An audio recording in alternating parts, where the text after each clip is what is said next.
అన్న మరి next KCR target ఏంటి అని అంటే ఇప్పటికైతే ప్రతిపక్ష నేత హోదా అయితే ప్రజలు కట్టబెట్టిండ్రు, అయినా కూడా అసెంబ్లీకి రావట్లేదు, ప్రజల్లో కూడా రావట్లేదు. కానీ నెక్స్ట్ మరి కేసీఆర్ ప్లాను ఏ విధంగా ఉండబోతుంది అనుకోవచ్చు, లేకపోతే నెక్స్ట్ బీజేపీని టార్గెట్ చేస్తాడా, కాంగ్రెస్ ను టార్గెట్ చేసి ముందుకెళ్తాడా, మరి అసలు ఎలక్షన్లలో పోటీ చేస్తాడా, పోటీ చేయడా? కేసీఆర్ కి కాంగ్రెస్ పట్ల మంచి మిత్రులు ఉన్నారు, చాలా మంచి మిత్రులు ఉన్నారు. జానారెడ్డి లాంటి మిత్రులు ఉన్నారు, ఉత్తమ్ కుమార్ రెడ్డి గారు లాంటి మిత్రులు ఉన్నారు, బట్టి లాంటి మిత్రులు ఉన్నారు. మంచి సంబంధాలు ఉన్నాయి కాంగ్రెస్ పార్టీకి, కేసీఆర్ కుటుంబానికి, లేదా బీఆర్ఎస్ పార్టీ. కాబట్టి అంత ఏదో పోరాటం చేసినట్టు కనిపిస్తాడు తప్ప కాంగ్రెస్ పార్టీని నిర్వహించే ప్రయత్నంగానే దాన్ని కాంగ్రెస్ పార్టీ ఓడిపోవాలని మాత్రం కేసీఆర్ కోరుకోడు.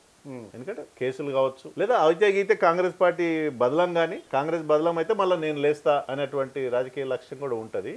అవసరమైతే కొంతమంది పంపిస్తాడు, మళ్ళీ పంపించి అక్కడికి వెళ్ళి మళ్ళీ తెప్పించుకుంటాడు. చాలా సందర్భాలు చూసినాం కేసీఆర్ రాజకీయాలు మనకు. ఇప్పుడు ఈ 10 మంది 5 మంది పోయి 10 మంది పోయినరు, మళ్ళీ రావడానికి సిద్ధంగా ఉన్నారు కదా. ఆల్రెడీ బండ్ల కృష్ణమోహన్ రెడ్డి ప్రకటించాడు, మళ్ళీ పోయినరు వచ్చింది. మరి రేవంత్ రెడ్డి ఎపిసోడ్ ఆయన కరెక్ట్ ఎక్సర్సైజ్ చేయలేకపోతున్నాడా? 1/2 జన ఏదైతే సంఖ్య ఉందో కాన్స్టిట్యూషనల్ ప్రొవిజన్ యాంటీ డిఫెక్షన్ లాలో 26 మంది 20 మంది తీసుకోలేకపోతున్నాడా, లేదు చూద్దాంలే అని వదిలేస్తున్నాడా? ఎందుకు మరి ఆ ఎక్సర్సైజ్ రేవంత్ రెడ్డి గారు గతంలో కేసీఆర్ గారు చేసిన ప్రయత్నం ఇవాళ రేవంత్ రెడ్డి ఎందుకు విఫలమవుతున్నాడు? డెఫినెట్ గా అక్కడ ఉన్నా సరే ఇక్కడ ఉన్నా సరే అనేటువంటి అవినాభావ సంబంధాలు ఏమన్నా, లేదా పనుల కోసం పంపిస్తున్నారా? జగిత్యాల ఒక ఎమ్మెల్యే ఉన్నాడు, టీఆర్ఎస్ కాన్సెంట్ లేకుండా పోయిండా ఎమ్మెల్యే, జగిత్యాల ఎమ్మెల్యే, తన పేరేదో ఉంది, డాక్టర్ సంజయ్. పోయినప్పుడు ఒక బీఆర్ఎస్ నాయకుడు స్టేట్మెంట్ ఇవ్వలే, తనంతే తను పోయిండు. సో దాని అర్థం ఏమనుకోవాలా? మీరు వండి పనులు చేసుకోండి, మళ్ళీ సందర్భం వచ్చినా మళ్ళీ రండి, మన ప్రభుత్వం వస్తుందని అంటారా? ఇవన్నీ కూడా వాళ్ళ అండర్స్టాండింగ్ లో పోతా ఉన్నారు. 100% అండర్స్టాండింగ్. అంటే ప్రస్తుతం అయితే మరి బీఆర్ఎస్ పార్టీ చాలా క్రైసిస్ లో ఉంది. నెక్స్ట్ ఎన్నికల వరకు మరి ఉంటుందా ఉండదా అనే సందేహం వస్తున్నది. ఆ ఇంటర్నల్ గా కుటుంబ తగాదాల పార్టీ పగ్గాల కోసం గొడవలు నడుస్తున్నాయి. హరీష్ రావు దారి చూసుకుంటాడు అనే ఒక టాక్ అయితే వస్తుంది. ఇది ఎంతవరకు వాస్తవం అనుకోవచ్చు మనం? అవునన్నా కాదన్నా కేసీఆర్ అనేది ఒక ఉద్యమ నాయకుడుగా ప్రజలకు, ఆయన ముఖ్యమంత్రిగా ఉన్నట్టు కొన్ని పనికిరాని పనులు చేసి పోయిండు, కానీ ప్రజల నాయకుడుగా ఉద్యమ నాయకుడు ఆయన క్రెడిబిలిటీ ఉంటుంది, డెఫినెట్ గా ఉంటుంది. అంటే సామాన్యమైన మనం ఒక పోరాట యోధుడు, కొట్లాడిండు, మాకు ముఖ్యమంత్రి అయ్యిండు, సరే రకరకాల స్కీమ్స్ తీసుకొచ్చినట్టు ఆ ఆదరణ కేసీఆర్ వరకు ఉంటుంది, డెఫినెట్ గా ఉంటుంది. దాన్ని మనం తప్పు పట్టాల్సిన అవసరం లేదు. కానీ ఆ 10 ఏళ్లలో ఆయన చేసినటువంటి ఫాల్తు పనులకి ప్రజలు తిరస్కరించబడ్డారు. పోయిన క్రెడిబిలిటీ వస్తుందా? మళ్ళీ గదే కదా, ఆ నలుగురే కదా, ఆ కుటుంబమే కదా అనేటువంటి భావన ఆయన పైన ఉంది, డెఫినెట్ గా ఆ ముద్ర ఉంది. కానీ రేవంత్ రెడ్డి చేసిన కొన్ని అనుభవం లేని పనుల కారణం, అంటే రాజకీయ అంటే పాలనా అనుభవం లేని కారణంగా మళ్ళీ ఆయన ఇచ్చిండు. కేసీఆర్ ప్రభుత్వంలో రైతు బంధు ఇచ్చిండు, ఈయన ఆపిండు, నెల అది 6 నెలలకు ఒకసారి పడుతుంది, ఈయన ఆపిండు అన్నటువంటి కొంత చర్చ గ్రామాలలో, ముఖ్యంగా రైతులలో ఉంది. కేసీఆర్ అనేటువంటి పేరు మళ్ళీ గుర్తుకొస్తున్నాడు కొంతమందికి. దానికి కారణం ఏంటి?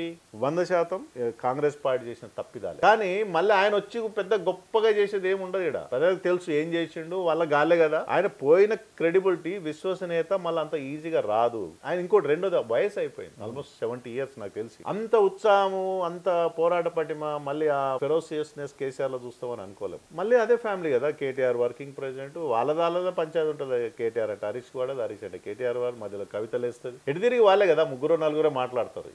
బీసీ నినాదం మాట్లాడిన వాళ్ళే మాట్లాడతారు. వాళ్ళు కవితకు బీసీ ఉద్యమానికి సంబంధం ఏంటో వాళ్ళే, అంటే ఇంకెవడు మాట్లాడొద్దు, ఏదైనా వాళ్ళే మాట్లాడాలి. సో ఆ కుటుంబం వరకే వాళ్ళ ఈ నినాదాలు కానీ, ఆ ప్రొజెక్షన్ కానీ, వాళ్ళు ఉన్నంతసేపు ఆ పార్టీ మనుగడ సాధించడం అనేది చాలా మంది ఇవాళ మాట్లాడుకుంటున్నారు. పోయిన ప్రతిష్ట రాదు అనేది చాలా మంది మాట్లాడుకుంటారు. అట్ ద సేమ్ టైం ఇవాళ మనం పార్లమెంట్ ఎలక్షన్స్ లో చూసినాం మనం సంపతన, అసలు ఎవరు ఊహించరా 35% ఓట్లతోటి 8 మంది బీజేపీ సీట్లు, ఇంకా మేము 3-4 సీట్లు గెలవాల్సి ఉండే. ఒక అద్భుతమైనటువంటి ప్రోగ్రెస్ తెలంగాణలో, దట్ సౌత్ లో, తెలంగాణలో ఊహించని రిజల్ట్ అది. మోడీ గారి నాయకత్వం కావచ్చు, జాతీయత బీజేపీకి ఉన్న నిబద్ధత కావచ్చు, కార్యకర్తల విజయం కావచ్చు, ప్రజలు ఆదరించారు. అంత ఈజీగా పోదు, ఇంకా పెరుగుతూనే ఉంటది. బీజేపీకి ఉన్నటువంటి గొప్ప బలం ఏంటంటే ఐడియాలజీ, జాతీయ భావన కావచ్చు, లేదా హిందుత్వ వాదన కావచ్చు, మెజారిటీ ప్రజల హక్కుల కోసం పార్టీ నిలబడుతుంది అన్నది, వాట్ ఎవర్ దిట్ మే బి, బీజేపీకి ఉన్న ఐడియాలజీ రోజుకు పెరుగుతుంది తప్ప తరగదు. కాబట్టి ఈ ఐడియాలజీ కాంగ్రెస్ మాట్లాడలేదు, ఓట్ల కోసం మైనార్టీ ఓట్లు కావాలి. ఈ నినాదం బీఆర్ఎస్ మాట్లాడలేదు, వాళ్ళకు మైనార్టీ ఓట్లు కావాలి. కాబట్టి బీజేపీకి ఉన్నటువంటి బలము ప్రజల ముందు బలంగా పోవడానికి ఆస్కారం ఉంటుంది. అనేక ఇష్యూస్ తీసుకురావచ్చు బీజేపీ, ఎన్నో ఇష్యూస్ తీసుకొచ్చి ప్రజల ముందు చర్చ పెడుతుంది. బండి సంజయ్ గారు అనేక సందర్భాల్లో మాట్లాడుతుంటారు. ఇప్పుడు మన రంజాన్కి ఏమో 4 గంటలకే ప్రభుత్వ ఉద్యోగులు పోవచ్చు అని అంటారు. మరి అదే హిందువులలో ఉంటారు కదా చాలా మంది, అయ్యప్ప స్వాములు ఉంటారు, తర్వాత హనుమాన్ భక్తులు ఉంటారు, శివభక్తులు ఉంటారు, మరి వాళ్ళ భక్తులే కదా. ఈ చర్చ అనేది 10th క్లాస్ ఎగ్జామ్ షెడ్యూల్ కూడా షెడ్యూల్ కూడా ఇవల్ల చర్చలు ప్రజలకు ఇవన్నీ చర్చనీయాంశం అవుతాయి.